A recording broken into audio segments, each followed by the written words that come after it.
Des trompes d'eau s'abattant sur l'agglomération, c'est sous la halle Clémenceau que s'est déroulée ce dimanche 9 juin l'inauguration officielle du village FIFA Fan Experience installé sur l'anneau de vitesse du parc Paul Mistral.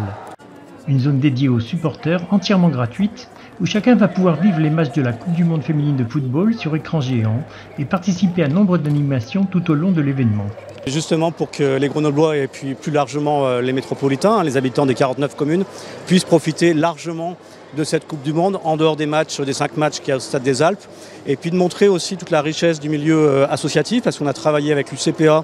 à fédérer l'ensemble des acteurs associatifs pour qu'ils soient présents et puis qu'ils puissent montrer la diversité de leurs talents au sein de ce village. Et donc voilà, c'est des activités, des animations gratuites de 0 à 77 ans. Pour faire la fête jusqu'au bout pour cette Coupe du Monde en dehors des 5 matchs qui vont se dérouler au Stade des Alpes. On va avoir du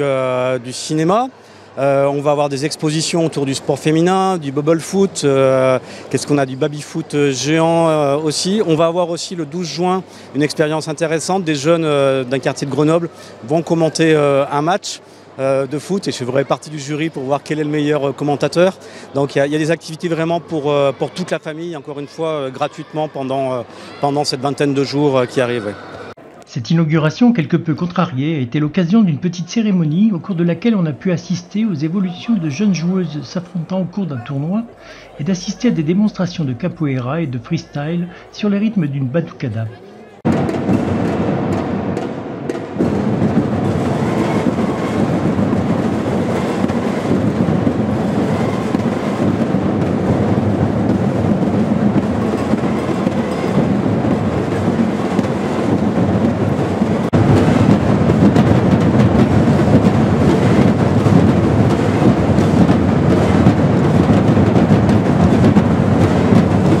C'est une initiative de chacune des villes hôtes pour avoir en parallèle des matchs qui se déroulent ici au Stade des Alpes, un lieu d'animation où on puisse découvrir l'ensemble des pratiques du football, découvrir le territoire grenoblois et toutes ses richesses. C'est ouvert pendant la durée du tournoi, il y a la retransmission des matchs de l'équipe de France, il y avait un peu de monde je crois vendredi, c'était très sympa.